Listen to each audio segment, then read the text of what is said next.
जय श्री कृष्णा मित्रों, गीता ज्ञान चैनल में आपका स्वागत है। दोस्तों, आज मैं आपके लिए बहुत ही मोटिवेशनल बातें लेकर आया हूं। उम्मीद है आपको यह वीडियो पसंद आएगी और ऐसे ही सिख और मोटिवेशनल बातें जानने के लिए हमारे चैनल को सब्सक्राइब जरूर कीजिएगा। हर व्यक्ति यह बात भली भांति जानता है कि उसे एक ना एक दिन इस दुनिया को छोड़ना ही होगा, इस दुनिया को अलविदा कहना ही होगा। लेकिन उसके बाद भी हर एक व्यक्ति, हर एक इंसान हमेशा यही सोचता है कि अभी तो मैं बहुत साल जीऊंगा और तब तक तो मुझे मृत्यु नहीं आने वाली। यदि आप श्री कृष्ण के विश्वासी हैं तो इन दिव्य उपदेशों को ध्यान से सुनिए। इस वीडियो को पूरा अंत तक जरूर देखें, वरना बाद में बहुत पछताना पड़ेगा। अपने कीमती समय को फालतू के शॉर्ट वीडियो के जगह यहां लगाए, कुछ नया सीखने को मिलेगा। हम में से अधिकांश लोग इसी सोच के साथ अपना पूरा जीवन जीते हैं, लेकिन इसके पीछे जो वास्तविकता है उसी पर आपका ध्यान कभी नहीं जाता। भले ही आप यह मानते हो कि आप कम से कम 70-80 साल जिएंगे, लेकिन वास्तविक तौर पर देखा जाए तो हम में से हर एक व्यक्ति, हर एक सांसें जो जी रहा है, जो ले रहा है, वह खत्म होती जा रही है। और कब यह खत्म हो जाएगी यह किसी को भी नहीं पता। कब कौन सी हमारी आखिरी सांस बन जाए हम में से कोई नहीं जानता। हम मनुष्य जब से जन्म लेते हैं तब से पल पल मरते ही रहते हैं, लेकिन हम इस बात से बेफिक्र होकर अपने जीवन में मग्न रहते हैं और हम इस चीज की अनुभूति भी कभी नहीं कर पाते। और इसका एकमात्र कारण है हमारी संवेदना। संवेदना किस स्तर से हमारा शरीर, हमारा दिमाग बहुत नीचे होता है, और जिस दिन हमारी संवेदना का स्तर ऊपर उठ जाएगा उस दिन हम इसे एहसास कर पाएंगे और इसकी अनुभूति भी हमें अवश्य होगी। हम किस तरह से एक एक पल, एक दिन मरते जा रहे हैं। आज की जो कहानी मैं आपको सुनाने वाला हूं, इस कहानी में एक ऐसा प्रश्न है जिसका जवाब आप भी जानना चाहते होंगे। आपके मन में भी यह सवाल अवश्य उठा होगा, लेकिन अब तक आपको इसका जवाब नहीं मिल पाया होगा। बहुत समय पहले की बात है। किसी नगरी में दो जुड़वा भाई रहते थे। दोनों जुड़वा भाई आपस में बहुत प्रेम करते थे। उनके बीच का जो संबंध था वह बहुत मजबूत था। दोनों एक दूसरे का सम्मान किया करते थे। उनमें से एक, जो बड़ा भाई था, वह तो बहुत ही कामयाब इंसान था, अर्थात उसके पास वह सब कुछ था जो वह चाहता था। धन, दौलत, वैभव, सारी सुख सुविधा। वहीं पर जो दूसरा भाई था, उसके पास धन दौलत तो नहीं थी, लेकिन उसने मान सम्मान बहुत कमाया था, पर थोड़ा गरीब था, पर अपने जीवन से संतुष्ट था। दोनों भाई अपने जीवन को मजे में जी रहे थे। देखते ही देखते समय बीतता गया। समय के साथ साथ वह दोनों अब बूढ़े हो चले थे। अब उनके पास अपने पूरे जीवन का केवल कुछ समय ही शेष बचा हुआ था, और यह ऐसा समय था जब दोनों भाइयों की परिस्थितियों लगभग एक जैसी थी। जिसने बहुत अधिक धन कमाया था उसने भी अपना जीवन जैसे तैसे ही काटा, और जिसने मान प्रतिष्ठा कमाई थी, जिसके पास उतना धन नहीं था, उसका भी जीवन जैसे तैसे ही कट रहा था। तब उन्हें यह एहसास होने लगा कि हमने अपने जीवन में जो कुछ भी हासिल किया उसका क्या अर्थ हुआ। वे दोनों यह सोच रहे थे कि हमने जीवन भर इतनी मेहनत की, इतना कुछ अपने लिए कमाया, लेकिन यह सब कुछ व्यर्थ ही रह गया। जिस कारण वे लोग बहुत परेशान रहने लगे थे और अपने जीवन की इस यात्रा को खत्म करने से पहले वह अपने सभी सवालों के जवाब जानना चाहते थे। एक दिन बड़े भाई के एक मित्र ने जब अपने मित्र को बहुत उदास देखा तो उसने उससे उसकी दासी का कारण पूछा। तब उसने अपनी सारी आप बीती अपने मित्र को बता दी। इस पर बड़े भाई का मित्र कहता है, यहाँ पास ही में एक महात्मा रहते हैं, उनके आश्रम में भीड़ लगी रहती है, वे सभी के हर प्रश्न का जवाब देते हैं। तुम वहां पर चले जाओ, तुम्हारे जो भी प्रश्न है उसका उत्तर तुम्हें अवश्य देंगे। उनकी ख्याति दूर दूर तक फैली हुई है। दूर दूर से लोग अपने सवालों के जवाब जानने के लिए उनके पास आते हैं। तुम भी वहां पर जाकर अपने सवाल पूछो, मुझे यकीन है तुम्हें तुम्हारे सवालों के जवाब वहीं पर मिलेंगे। वे दोनों भाई उन महात्मा के पास पहुंच जाते हैं और अपने सवालों के जवाब जानने के लिए बहुत उत्सुक होते हैं। वह दोनों जब वहां पर गए तो उन्होंने देखा कि वह महात्मा ध्यान में लीन थे। दोनों ने खड़े होकर वहीं पर इंतजार करना उचित समझा। जब महात्मा अपने ध्यान से बाहर आए, जब उन्होंने आंखें खोली, तो उन्होंने देखा कि दो वृद्ध उनके सामने खड़े। तब उन्होंने उनके यहां पर आने का कारण पूछा। तभी बड़े भाई ने कहा, हे गुरुदेव, मैं आपसे अपने सवाल का जवाब जानना चाहता हूं। मेरे मन में कई सारे सवाल हैं और मुझे उनके जवाब चाहिए। मैंने सुना है कि आप किसी को खाली नहीं जाने देते।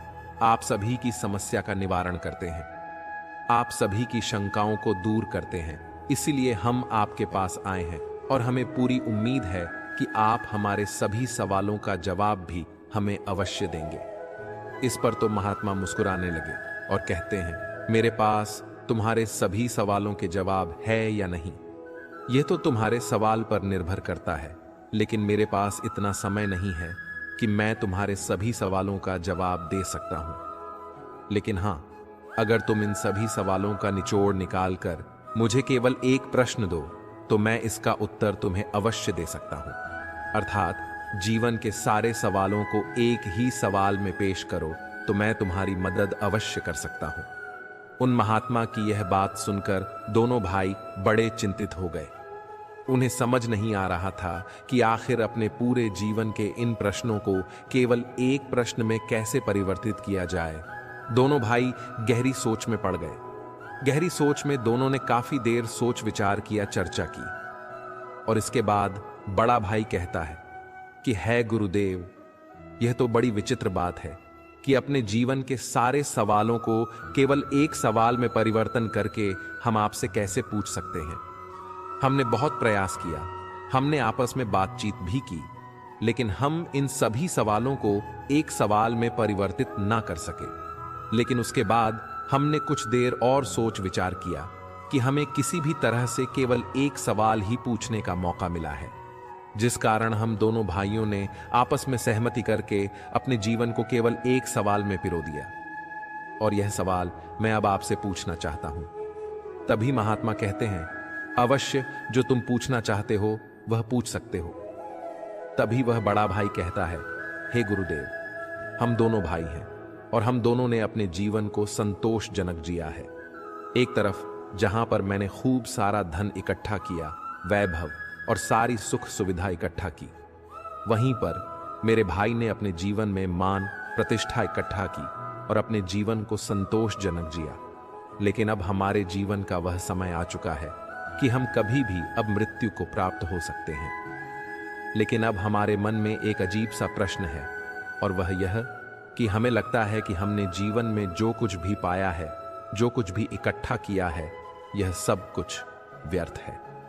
जैसे हमारे मन के कोने में कहीं कुछ खालीपन सा है, जिसके कारण हमें ऐसा प्रतीत होता है कि मानो हमने अपने जीवन में कुछ खो दिया है। लेकिन वह क्या है, यह हमें समझ नहीं आ रहा। हमने जो कुछ भी इकट्ठा किया है, धन, वैभव, मान, सम्मान, सारा सुख सुविधा, वह तो सब यहीं रह जाएंगे। तब फिर ऐसे मूल्य का क्या फायदा जिसके लिए हमने यह जीवन जिया। जो कुछ हमने इकट्ठा किया, जब वह सब हमारे साथ जाने वाला ही नहीं, तो सब कुछ यहीं पर खत्म हो जाएगा। हमने अपने मूल्य के लिए अपने जीवन को दांव पर लगा दिया, अपने आदर्शों के लिए अपने जीवन को दांव पर लगा दिया। हमने बहुत अच्छे अच्छे रिश्ते बनाए, अपने आदर्शों को अपने मूल्यों पर दान कर दिया, यह सोचकर कि हमारे मूल, हमारे आदर्श बच्चे रहे। लेकिन जब हमने पीछे मुड़कर देखा तो हमें यह एहसास हुआ कि जिस मूल्य और जिस आदर्श को हम पीछे छोड़कर यह सोच रहे थे कि वह बचा रहेगा, वह तो एक लाश की तरह हमारे सर पर ही है। तो ऐसे मूल्य का क्या फायदा जिसे मौत जब चाहे पूरी तरह से नष्ट कर दे, बर्बाद कर दे। क्या हमें अपने जीवन में इतनी मेहनत नहीं करनी चाहिए थी? क्या हमने जो कुछ भी हासिल किया, यह सब व्यर्थ हो गया?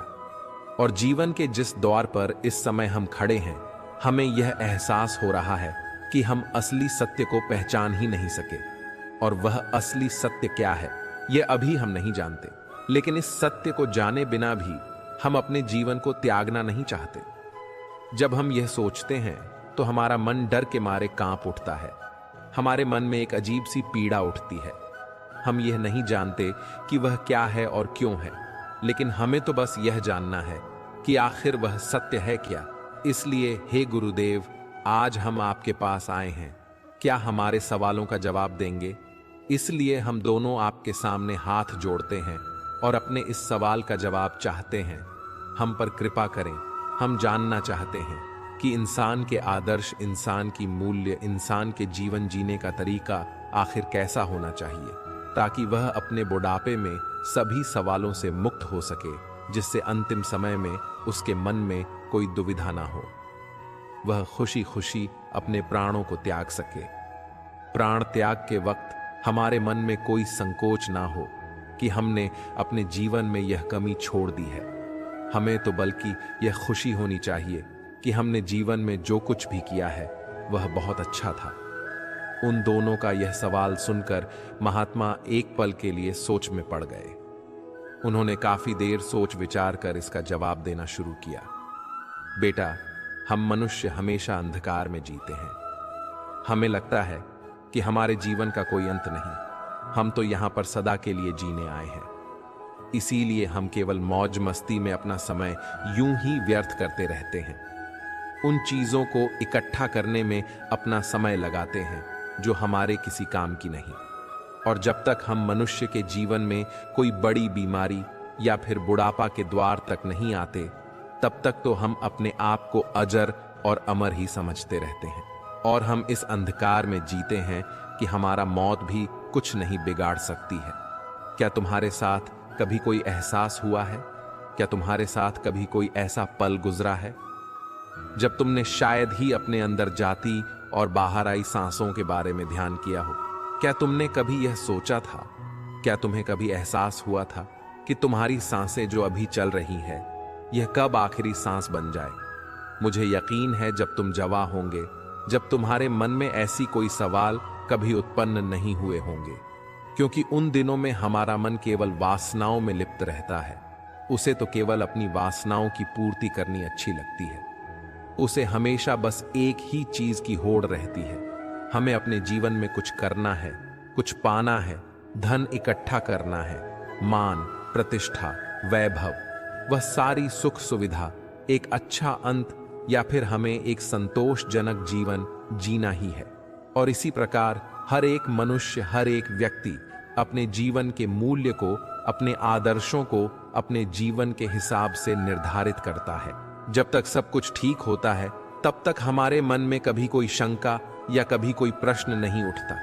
लेकिन जैसे ही हमारे जीवन में कोई बुरा दौर आता है, कोई विपरीत परिस्थिति आती है, या फिर कुछ अनहोनी हो जाती है, या फिर जब हम किसी गंभीर बीमारी से बीमार होते हैं, या जब हमारे सामने हमारे अंतिम समय नजर आता है, उस दिन हमारे मन में यह सवाल जरूर उत्पन्न होता है कि हमारे जीवन के आदर्शों का, जीवन के मूल्य का आखिर क्या महत्व है। अगर अभी के अभी मेरे प्राण निकल जाएं, तो क्या मेरे आदर्श, मेरे मूल्य मुझे संतोषजनक मृत दे सकते हैं, परिपूर्णता से इस जीवन को त्यागने का साधन दे सकते हैं? और उस वक्त हमें यह भी एहसास हो जाता है कि हमारे जीवन के जो मूल्य है, जो आदर्श है, यह सभी इस जमाने की देन है, जो इस समाज ने हम पर डाला है। और इस बोझ के लिए हम अपना पूरा जीवन इसी तरह से व्यतीत कर देते हैं। तुमने देखा होगा कि हम में से अधिकांश लोग अपने जीवन में मान सम्मान, प्रतिष्ठा और धन इकट्ठा करने में लगे रहते हैं, और इसी प्रकार उनके जीवन यूं ही समाप्त हो जाता है, और उनके जो जीवन के मूल्य है, जो आदर्श है, वह यहीं पर रह जाते हैं। उनके आदर्श केवल एकमात्र कागज की नाव के समान है, और जब तेज बारिश होती है तो कागज की नाव तहस नहस हो जाती है। जब तक वह इंसान उस कागज की नाव में बैठा होता है और बारिश नहीं हो रही होती, तब तक वह अपने आप को सर्वश्रेष्ठ मानता है। वह सोचता है कि मौत भी मेरा कुछ नहीं बिगाड़ सकती। लेकिन जब उसे इस बात का एहसास होता है कि मैंने व्यर्थ की चीजों को इकट्ठा करने में अपना पूरा समय व्यर्थ गवा दिया, अपना पूरा जीवन व्यर्थ कर दिया, तब तक बहुत देर हो जाती है। तब उसे यह भी एहसास हो जाता है कि जिन आदर्श के, जिन मूल्यों के पीछे में भाग रहा था, वह तो एक कंकड़ पत्थर की भांति है। और आखिरी समय में उसे यह भी एहसास होगा कि उसने अपने जीवन में कुछ भी हासिल नहीं किया।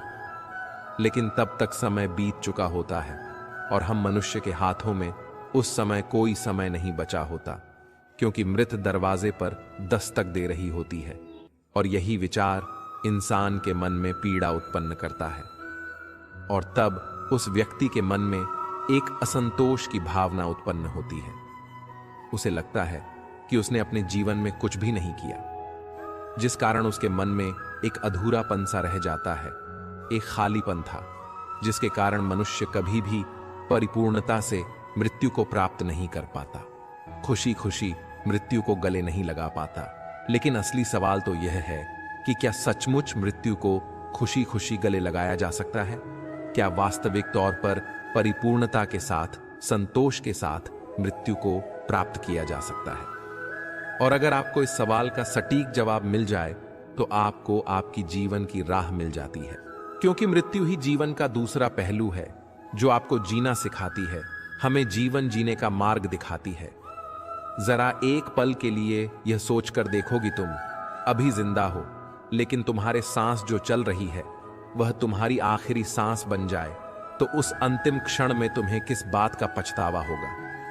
एक पल के लिए क्या सोचकर देखो, हो सकता है कि तुम्हारे मन में यह तकलीफ होगी, मैंने अभी तक उस कार्य को पूरा नहीं किया, मैं अभी तक अपने लक्ष्य तक नहीं पहुंच पाया, मैंने किसी से वादा किया था कि मैं ऐसा करके दिखाऊंगा, लेकिन मैं अभी तक उसे पूरा नहीं कर सका। ऐसे कई सवाल आपके मन में उठने लगेंगे और यही सवाल, यही पीड़ा हमें दीमक की तरह खाती चली जाती है। और यदि तुमने अपने किसी कार्य को या किसी लक्ष्य को जो अपने निर्धारित किया था उसे पूरा कर भी लिया, तब भी आपके मन में हमेशा एक प्रश्न तो शेष बचा ही रहेगा, और वह यह कि जो लक्ष्य मैंने निर्धारित किया था वह तो एक मिथ्या था, वह कोई वास्तविकता नहीं थी, वह परमानंद नहीं था। इसीलिए वही कार्य, वही लक्ष्य तुम्हारे मन को पीड़ा पहुंचाता है। और तब हमारे मन में एक और सवाल उत्पन्न हो जाता है कि हमने अपनी अज्ञानता के कारण अपने जीवन में एक गलत लक्ष्य चुन लिया और उसे पाने के लिए पूरी ताकत लगा दी, अपना पूरा जीवन लगा दिया। और जब तुम्हें यह पता चला कि वह लक्ष्य तो मिल गया, लेकिन वह लक्ष्य तो झूठा था, तब उस वक्त मन में जो पीड़ा उठती है वह असहनीय होती है। एक बार के लिए यह भी सोचकर देखो कि तुमने अपने जीवन में कोई लक्ष्य निर्धारित किया था और उस लक्ष्य के लिए तुम उस मार्ग पर चलते जा रहे हो, और तभी तुम्हें यह पता चलता है जिस लक्ष्य का तुम पीछा कर रहे थे, जिस लक्ष्य को तुम पाना चाहते थे, वो लक्ष्य तो दूसरी दिशा में रह गया। जब तुम अपने जीवन के दूसरे छोर पर पहुंच जाते हो, तब तुम्हें एहसास होता है कि जिस लक्ष्य को हम पाना चाहते थे वह तो जीवन के दूसरे छोर पर है, और तुमने ही उस पर कभी ध्यान नहीं दिया, आंखें खोलकर उसे कभी देखा नहीं। तुम तो बस इस अंधकार में थे कि मुझे अपना लक्ष्य पाना है, इसलिए अपनी आंखें बंद करके तुम अपनी दिशा में बढ़ते चले गए, यह सोचकर कि शायद जहां पर यह रास्ता खत्म होगा वहां मुझे मेरा लक्ष्य मिल जाएगा। लेकिन आप यह भूल गए कि यह तो जीवन है, और जीवन तो हर कोई जीता है, यहां तक कि जानवर भी जीते हैं। खाना पीना तो जानवर भी कहते हैं। एक जानवर भी मेहनत करता है, अपने परिवार का पालन पोषण करता है, और वह भी अपनी प्रतिष्ठा कायम रखना है। लेकिन अब सबसे बड़ा सवाल यहां पर यह भी है कि एक जानवर और इंसान के लक्ष्य में क्या फर्क होता है। जानवर का लक्ष्य सीमित होता है, उसे तो बस इतना ही चाहिए कि वह जो पेट भर के खाना मिल जाए और मैं आराम से अपनी जीवन को जी सकूं। इसके अलावा उसे अपना परिवार बसना अच्छा लगता है, और यही उसके जीवन का लक्ष्य होता है और कुछ नहीं। वहीं पर एक इंसान यह सोचता है कि वह धन संपदा इकट्ठी कर ले, मान सम्मान, प्रतिष्ठा, एक अच्छा घर, इससे ज्यादा और कुछ नहीं, यही उनका एकमात्र लक्ष्य होता है। और अगर इससे ज्यादा कुछ और करना है तो समाज में मान प्रतिष्ठा बढ़ा दे, इससे मेरा जीवन परिपूर्ण हो जाएगा। लेकिन क्या आपने एक जानवर और एक इंसान के बीच के लक्ष्य की समानता देखी? दोनों का लक्ष्य लगभग एक जैसा ही होता है। उन्हें भी मेहनत करके अपने परिवार का पालन पोषण करना है, पेट भर के खाना खाना है, और इधर हर एक व्यक्ति को मान सम्मान, प्राण प्रतिष्ठा, अपना परिवार और धन इकट्ठा करना है। तो जब दोनों के लक्ष्य लगभग एक जैसे ही हैं, और दोनों का जीवन लगभग एक जैसा ही है। तो फिर हम इंसान को यह अहंकार क्यों है कि हम एक इंसान हैं? हम क्यों भला अपने आप को उसे जानवर से ऊपर समझते हैं? आखिर वही जीवन हम भी जी रहे हैं और वह जानवर भी जी रहे हैं। तो फिर दोनों में फर्क क्या है? तो यहां पर इसका जवाब भी बड़ा सीधा और सरल है। एक इंसान के पास उसकी चेतना होती है, जिसकी चेतना ऊपर उठ चुकी होती है। उसे इस बात का भली भांति एहसास होता है कि एक इंसान के पास चेतना का फर्क है। जानवरों में चेतना नहीं होती, लेकिन दूसरी तरफ इंसानों की चेतना ऊपर होती है, और इसी चेतना का इस्तेमाल करके यदि आप चाहे तो परमात्मा को भी हासिल कर सकते हैं। लेकिन हम मनुष्य तो केवल इस समाज के हिसाब से चलते हैं। अपनी चेतना का इस्तेमाल केवल धन संपदा, मान प्रतिष्ठा और समाज में अच्छा बने रहने के लिए, इस चेतना का छोटी छोटी चीजों के लिए इस्तेमाल करते हैं। किंतु यदि हम चाहे तो अपनी इस चेतना का इस्तेमाल करके हम जीवन को परमानंद की तरफ ले जा सकते हैं, जिसे हम जीवन का आनंद भी आएगा, उस परमात्मा का ज्ञान पा सकते हैं। लेकिन यह चेतना हम समय के साथ धीरे धीरे बर्बाद करते हैं। हमें इसका कोई एहसास नहीं रह जाता। इसलिए जब जीवन का अंतिम समय आता है तो हमारे मन में एक पीड़ा उठाती है, हमारे मन में एक तकलीफ रहती है, और वही हमें यह एहसास भी कराती है कि जो कुछ भी हमने अपने जीवन में हासिल किया है कुछ कंकड़ पत्थर के समान है। और यही कारण है कि जब हमारा अंतिम समय आता है तो हमारे भीतर कई तरह के सवाल होते हैं और हमें कई तरह की तकलीफें भी उत्पन्न होती हैं, जिस कारण एक मनुष्य परिपूर्णता के साथ कभी मृत्यु को प्राप्त नहीं कर पाता। और तब समाज के वह सारे मूल्य, सारे आदर्श हम पर बोझ बनकर रह जाते हैं। उनका हम पालन तो करते हैं, लेकिन अधूरे चेतना के साथ, क्योंकि वह तुम्हारी खोज नहीं है, यह तो समाज की खोज है, और इस समाज ने यह बोझ तुम पर डाला है। लेकिन जब हम अपनी चेतना का इस्तेमाल करते हैं तो हमें यह अच्छी तरह से समझ में आ जाता है कि जिस आदर्श, जिस मूल्य के लिए हम जी रहे हैं, उसे हम अच्छी तरह से समझ पाते हैं, उसे अच्छी तरह से पहचान पाते हैं, और उससे यह आदर्श, यह जीवन के मूल्य हम पर बोझ नहीं बन पाते, बल्कि यह हमारे जीवन के लिए एक दिशा का काम करते हैं, हमें एक रास्ता प्रदान करते हैं। इसलिए हर इंसान के जीवन में यह लक्ष्य तो होना ही चाहिए कि वह अपने जीवन में चेतना स्तर को ऊपर उठा सके, जीवन के अपने हर एक पल, हर एक क्षण को चेतना के भाव से जी सके, अच्छी तरह से समझ सके, उसे पहचान सके। क्योंकि आप यह बात बहुत अच्छी तरह से जानते ही होंगे कि हमारा जीवन दो पहलुओं में विभाजित है, सुख और दुख।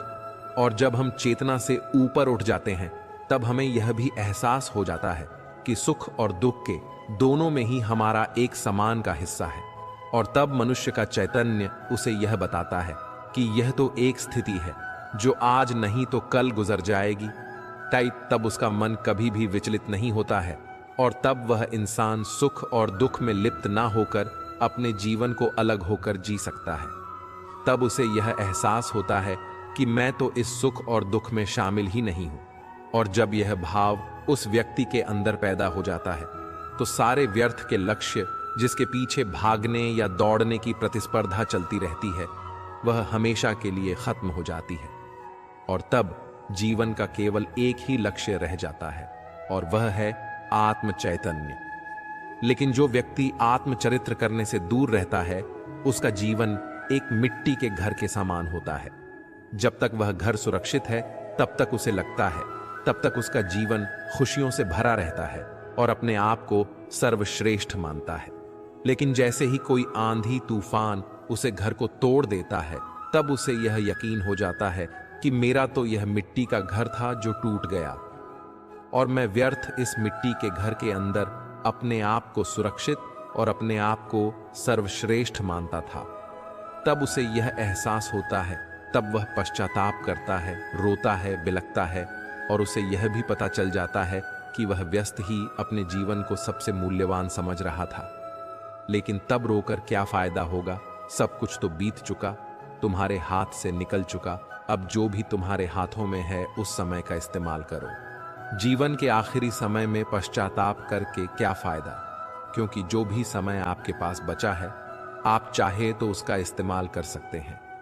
कहा जाता है ना, जहां जागो वहीं सवेरा। अपने भीतर की चेतन को पैदा करने के लिए केवल एक पल ही काफी है। आपका पूरा जीवन एक पल में रूपांतरित हो जाता है।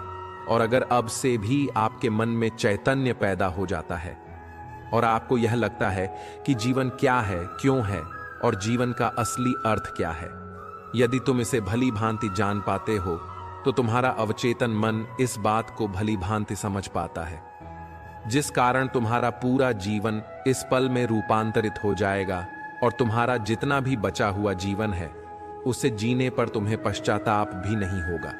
तुम अपने जीवन को जागरूक होकर जियोगे, पूरे होश में जियोगे। इसलिए अपने जीवन को इस तरह से जियो ऐसे वो आपका आखिरी दिन हो। अपने हर कार्य को ध्यानपूर्वक देखो और समझो। आपके अंदर उठने वाले विचार, आपके अंदर उठने वाली भावनाएं, उन चीजों को ध्यान से देखो, समझो, जिससे आपके जीवन की एक नई शुरुआत होगी। एक ऐसा व्यक्ति जिसका चैतन्य जाग उठा हो, और ऐसे व्यक्ति के लिए हर एक दिन अनोखा होता है, खास होता है। आपके लिए हर एक सुबह नई होगी, हर एक शाम अनोखी होगी। अगर हम अपने जीवन को कुछ इस तरह से बना ले तो हमारा जीवन कितना रूपांतरित हो जाएगा और हर दिन हमारे लिए एक नया सूरज निकालेगा। हर दिन हमारे लिए अनोखा बन जाएगा। हर दिन हमारे लिए चैतन्य के स्तर को ऊपर उठाने की एक सीढ़ी बन जाएगा। लेकिन हम मनुष्य अपने जीवन में व्यर्थ की चीजों के पीछे भागते रहते हैं, कंकड़ पत्थर इकट्ठा करते रहते हैं। अपने जीवन में ऐसे लक्ष्यों को निर्धारित करते हैं जिसका कोई अर्थ ही नहीं। हम व्यर्थ की धन संपदा, मान, प्रतिष्ठा के पीछे भागते रहते हैं, जो एक ना एक दिन मिट्टी में मिल ही जाएगा और तब हमें अपना जीवन व्यर्थ लगने लगता है।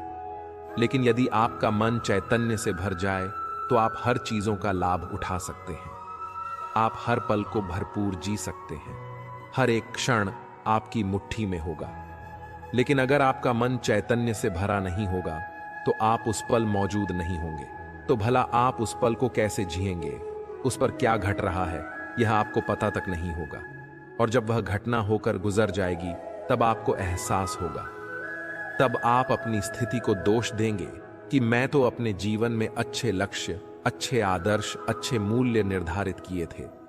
लेकिन आप यह भूल जाते हैं कि केवल लक्ष्य को निर्धारित करने से आप अच्छा जीवन नहीं जी सकते, अपने जीवन को आनंदमय नहीं बना सकते, और तो और आप अपने जीवन को जीना नहीं सीख सकते। यही तो परम सत्य है।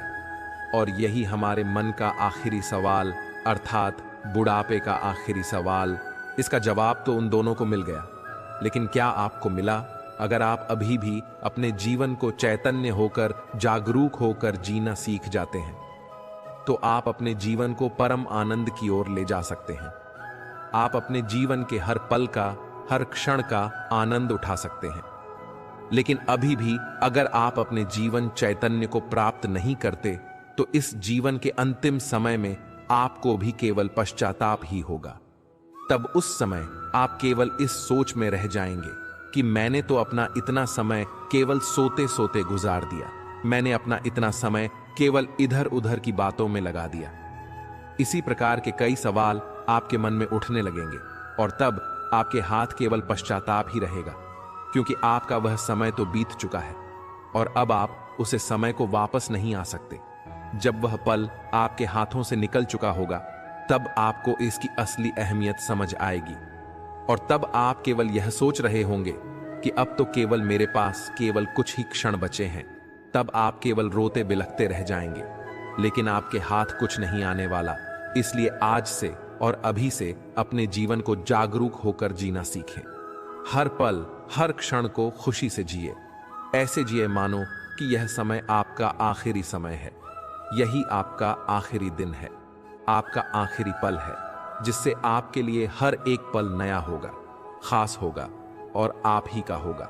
मनुष्य चाहे कितना भी प्रयास क्यों ना कर ले, कितना भी प्रयत्न क्यों ना कर ले, उसे अपने कर्मों का फल तो भोगना ही पड़ता है।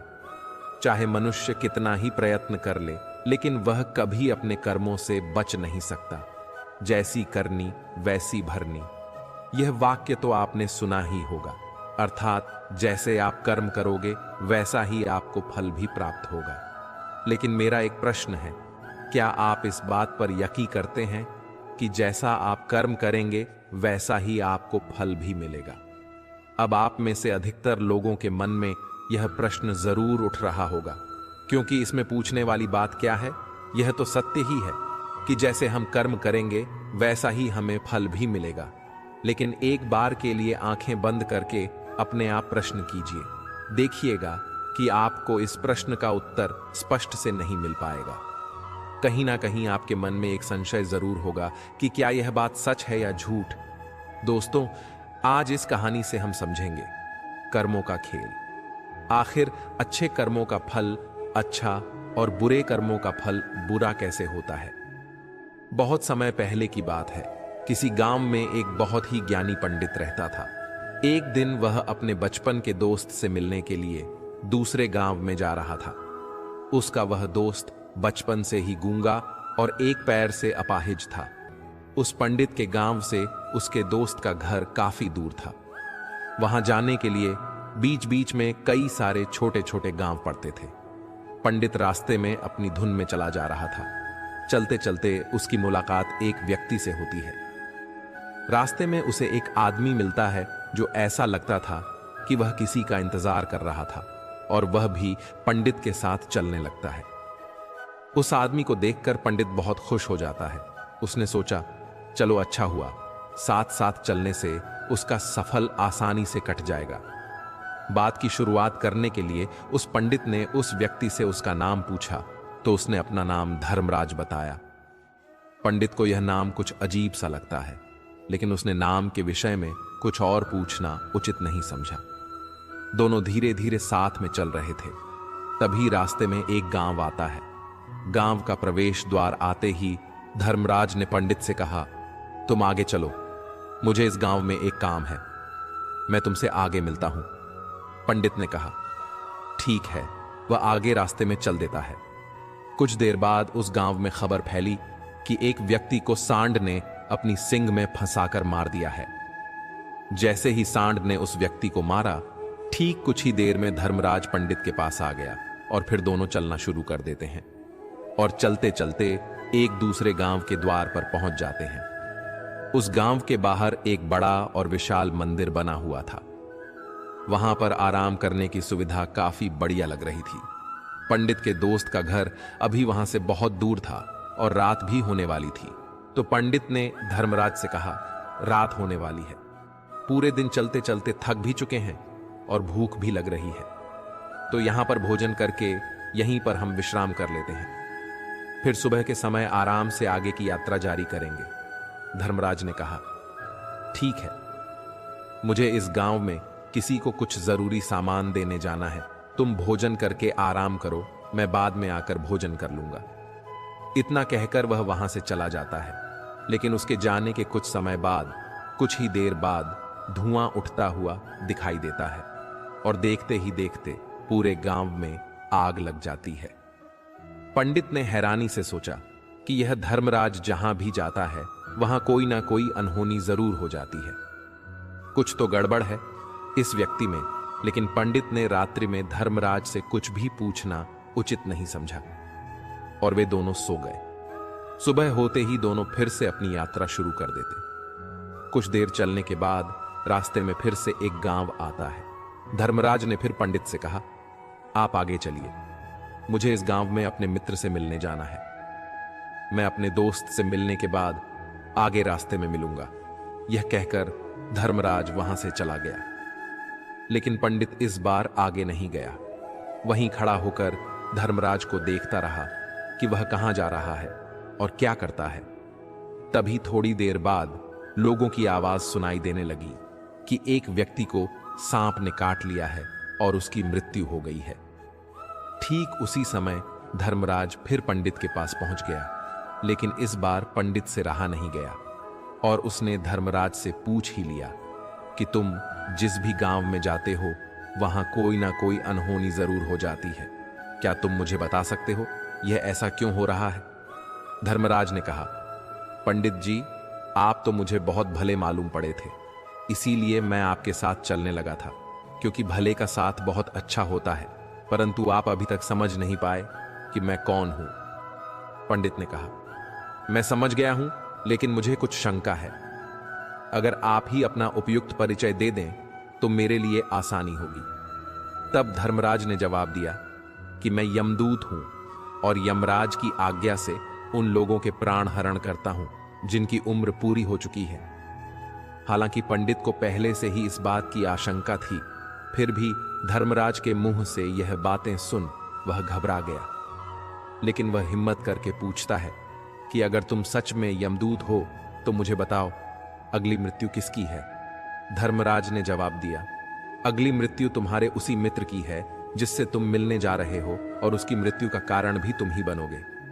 यह बात सुनकर पंडित सहम गया और सोच में पड़ गया कि अगर सच में यह धर्मराज जी हम यमदूत हुआ तो उसकी बात भी सच होगी और उसके कारण मेरे बचपन के सबसे अच्छे मित्र की मृत्यु हो जाएगी। तो सबसे अच्छा तो यही होगा कि मैं अपने मित्र से मिलने ही ना जाऊं। कम से कम मैं उसकी मृत्यु का कारण तो नहीं बनूंगा। धर्मराज ने मुस्कुराते हुए कहा, तुम जो सोच रहे हो वह सब मुझे पता है, मगर तुम्हारे अपने मित्र से मिलने ना जाने से नियति नहीं बदल जाएगी। तुम्हारे मित्र की मृत्यु तो निश्चित है और वह अगले कुछ ही पलों में घटित होने वाली है। धर्मराज के मुंह से ऐसी बातें सुनकर पंडित को झटका लगा, क्योंकि धर्मराज ने पंडित के मन की बातें पढ़ ली थीं, जो कि एक सामान्य व्यक्ति के लिए संभव नहीं है। अब पंडित को विश्वास हो गया कि यह धर्मराज सचमुच में यमदूत ही है। जब पंडित को यह पूर्ण विश्वास हो गया कि धर्मराज जी यमदूत हैं, तो वह घबरा गया। वह अपने मित्र की मृत्यु का कारण नहीं बनना चाहता था। इसीलिए वह पलटकर अपने गांव की तरफ वापस जाने लगा। लेकिन जैसे ही पंडित वापस जाने के लिए मुड़ा, उसने देखा कि उसका मित्र तेजी से उसकी तरफ चला रहा है, जो कि पंडित को देखकर अत्यंत प्रसन्न दिखाई पड़ रहा था। अपने मित्र के आने की गति को देखकर पंडित को ऐसा लगा कि जैसे उसका मित्र काफी देर से उसका ही पीछा कर रहा है। लेकिन वह बचपन से ही गूंगा था और एक पैर से लंगड़ा भी था, इसीलिए ना तो वह पंडित को आवाज देकर रोक पाया था और ना ही उस तक पहुंच पा रहा था। लेकिन जैसे ही वह पंडित के पास पहुंचा, अचानक ही जमीन पर गिर पड़ा और तुरंत ही उसकी मृत्यु हो गई। पंडित हक्का बक्का होकर धर्मराज की ओर देखने लगा, जैसे कि वह पूछना चाह रहा हो कि आखिर क्या हुआ। धर्मराज पंडित के मन में उठ रहे प्रश्नों को समझ गए और बोले, तुम्हारे मित्र ने पिछले गांव में ही तुम्हें देख लिया था और वह वहीं से ही तुम्हारा पीछा कर रहा था। लेकिन गूंगा और लंगड़ा होने की वजह से वह तुम तक नहीं पहुंच पाया। उसने अपनी पूरी ताकत लगाकर तुम तक पहुंचाने का प्रयास किया, लेकिन बुढ़ापे में बचपन जैसी ताकत नहीं होती। इसलिए दिल का दौरा होने के कारण उसकी मृत्यु हो गई, क्योंकि वह तुमसे मिलने के लिए अपनी सीमाओं को तोड़कर तुम्हारे पीछे भाग रहा था। इसलिए अपने मित्र की मृत्यु का कारण भी तुम ही कहलाओगे। अब पंडित को पूर्णतः यह विश्वास हो गया था कि धर्मराज एक यमदूत है और उसका कार्य जीवन के प्राण हरना है। लेकिन पंडित एक ज्ञानी व्यक्ति था। वह यह भी जानता था कि मृत्यु पर किसी का वश नहीं है, सबको एक ना एक दिन मरना ही है। यही सोचकर उसने अपने आप को संभाल लिया। लेकिन अचानक ही पंडित के मन में अपनी मृत्यु के बारे में जानने की इच्छा हुई। इसलिए उसने धर्मराज से पूछा कि जब मृत्यु मेरे दोस्त की होनी थी तो तुम शुरू से ही मेरे साथ क्यों चल रहे थे? यह प्रश्न सुनकर धर्मराज जोर से हंसे और बोले, मैं तो हर पल हर क्षण सभी के साथ चलता हूं, किंतु लोग पहचान नहीं पाते, क्योंकि लोगों के पास अपनी समस्याओं के अलावा किसी और व्यक्ति, वस्तु या घटना के बारे में सोचने, समझने या उसे देखने का समय ही नहीं होता। पंडित ने कहा, तो क्या तुम यह बता सकते हो कि मेरी मृत्यु कब, कहां और कैसे होगी? धर्मराज ने कहा, हालांकि किसी भी सामान्य जीव के लिए अपनी मृत्यु के बारे में जानना ठीक नहीं है, क्योंकि कोई भी जीव हो या जानवर, वह अपनी मृत्यु के बारे में जानकर बहुत दुखी हो जाता है। हालांकि तुम ज्ञानी व्यक्ति मालूम पड़ते हो और तुमने जिस तरह से अपने मित्र की मृत्यु को सहन कर लिया है, उसे देखकर लगता है कि तुम अपनी मृत्यु के बारे में जानकर भी दुखी नहीं होंगे। धर्मराज ने कहा, तो सुनो, तुम्हारी मृत्यु आज से ठीक 6 महीने बाद आज ही के दिन किसी दूसरे राज्य में फांसी लगने से होगी। और सबसे हैरानी की बात तो यह होगी कि तुम स्वयं ही खुशी से उस फांसी को स्वीकार कर लोगे। इतना कहकर धर्मराज वहां से चले गए, क्योंकि अब धर्मराज के पास पंडित के साथ चलते रहने का कोई कारण न था। इसके बाद पंडित ने अपने मित्र के शरीर का अंतिम संस्कार किया और यथाशक्ति उसके क्रियाकर्म करके अपने गांव वापस आ गया। लेकिन कोई व्यक्ति कितना भी ज्ञानी क्यों ना हो, अपनी मृत्यु के बारे में जानकर दुखी तो होता ही है, और मृत्यु से बचने का कोई ना कोई उपाय भी खोजना है। अरे तो पंडित ने भी वही किया, क्योंकि पंडित विद्वान था, इसलिए उसकी पहचान उस राज्य के राजा तक थी। पंडित ने सोचा कि राजा के पास तो कई सारे ज्ञानी मंत्री हैं, वह मेरी मृत्यु से संबंधित समस्या का कोई ना कोई समाधान निकाल ही लेंगे। पंडित यही सब सोचता हुआ राज दरबार में पहुंच जाता है और राजा को सारी घटना के बारे में बताता है। राजा ने अपने मंत्रियों को सारी समस्या बताई और उनसे सलाह मांगी। अंत में सभी ने विचार विमर्श करके कहा, अगर पंडित की बात सही है तो उसकी मृत्यु भी 6 महीने बाद ही होगी। लेकिन मृत्यु तो तब होगी जब वह किसी दूसरे राज्य में जाएगा। यदि वह किसी दूसरे राज्य में जाए ही ना, तो मृत्यु ही नहीं होगी। मंत्रियों की यह सलाह राजा को भी सही लगी। इसके बाद पंडित के रहने की सारी व्यवस्था महल में ही कर दी गई और राजा के आदेश के बिना उस पंडित से किसी को भी नहीं मिलने दिया जाता था। लेकिन पंडित कहीं भी आ जा सकता था, ताकि पंडित को यह ना लगे कि वह राजा की कैद में है। परंतु पंडित डर के मारे स्वयं ही कहीं आता जाता नहीं था।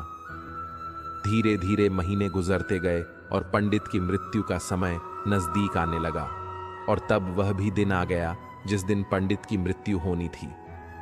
तो जिस दिन पंडित की मृत्यु होनी थी, उसकी एक रात पहले पंडित डर के मारे जल्दी ही सो गया, ताकि जल्दी से वह रात बीत जाए और अगला दिन आ जाए, ताकि उसकी मृत्यु टल सके।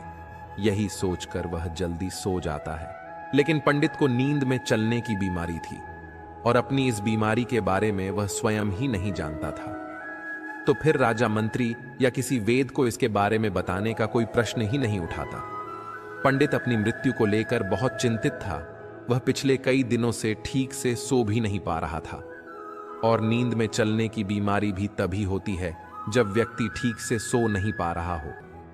तो उस रात भी पंडित को नींद में चलने का दौरा पड़ा। वह उठा और महल से निकलकर अस्तबल में गया। क्योंकि पंडित राजा का खास मेहमान था, इसलिए किसी भी पहरेदार ने उसे नहीं रोका और ना ही किसी तरह की कोई पूछताछ की। अस्तबल में पहुंचकर वह सबसे तेज चलने वाले घोड़े की पीठ पर सवार होकर नींद में ही अपने राज्य की सीमा से बाहर दूसरे पड़ोसी राज्य में चला गया। इतना ही नहीं, वह दूसरे राज्य के राजा के महल में पहुंच गया। उस महल के पहरेदार ने भी उसे नहीं रोका और ना ही कोई पूछताछ की।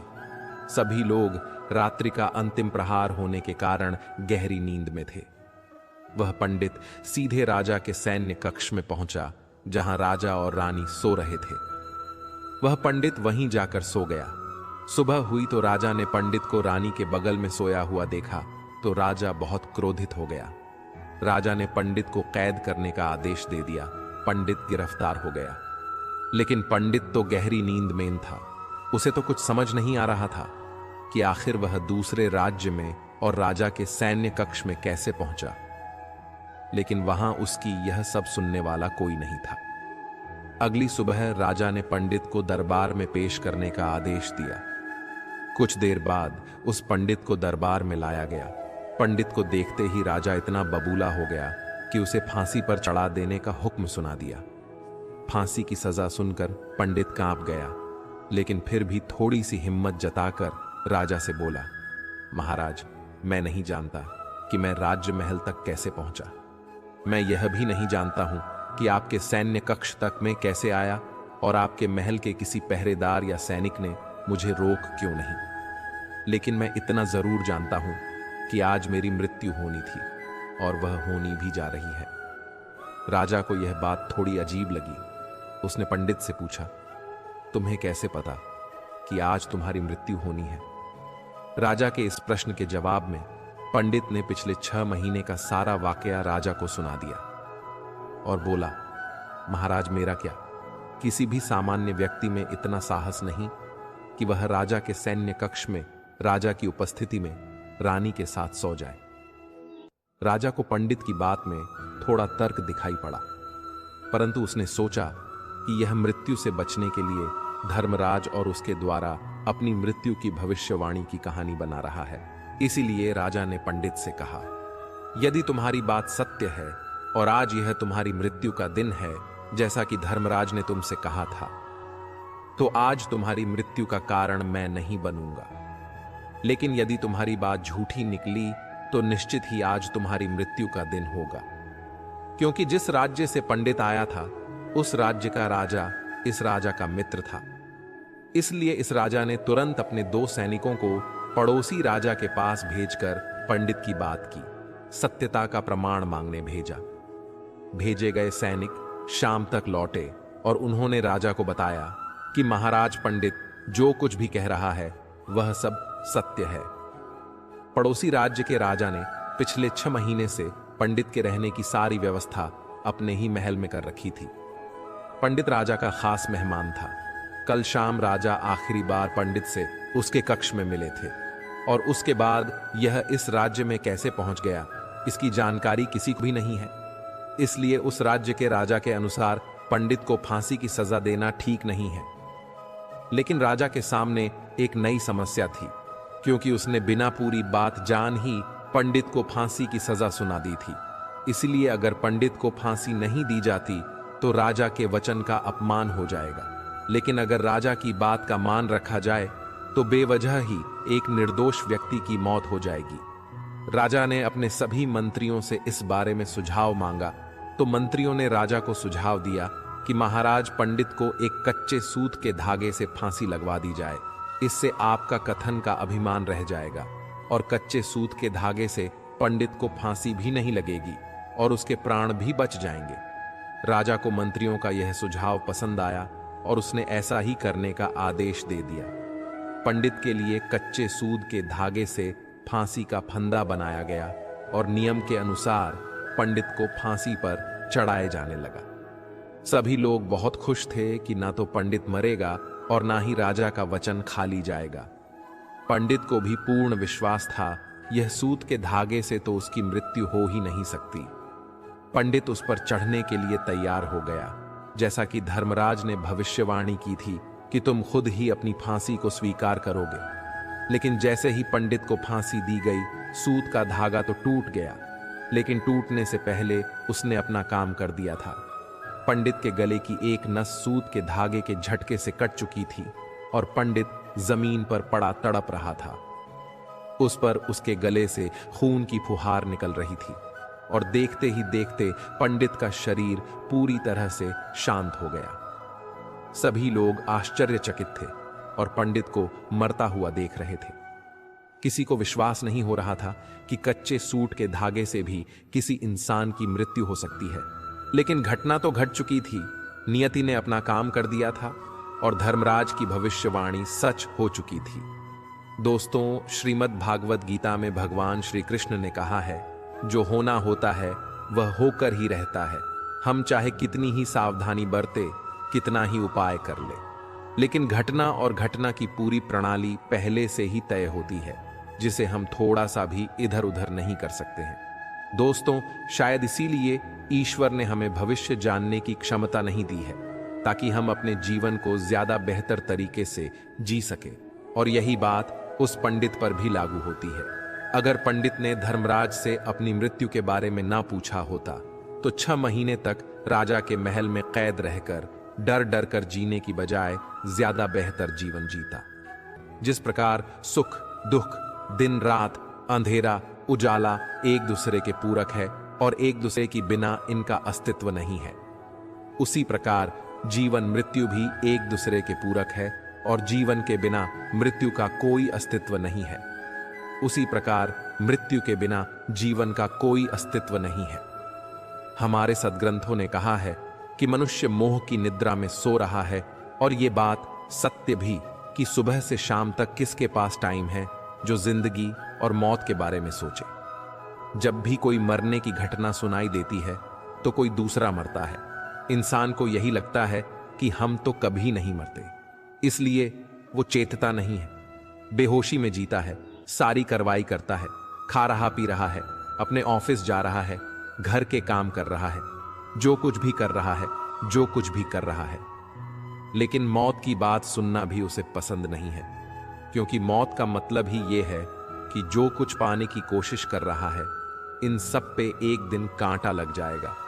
इसलिए मौत को बुरा शब्द समझते हुए कोई सुनना भी पसंद नहीं करता। कोई शमशान घाट की बात करे, कोई राम नाम सत्य की बात बोल दे, जो लोगों को बहुत बुरा लगता है। ये एक बहुत बड़ा आश्चर्य है जो लोगों को रोज मरते हुए देखता है, फिर भी इसे मरने की चेतना नहीं आती। शायद इसीलिए कबीरदास जी और संतों ने मौत को इतना महान कहा कि इन दो बातों भूल मत, जो चाहे कल्याण नारायण एक मौत को दूजे श्री भगवान। इस बात को याद रखने की भी जरूरत है और याद करवाने की भी जरूरत है। जब भी किसी जीव का जन्म होता है तो मृत्यु ही उसका अंतिम पड़ा होता है।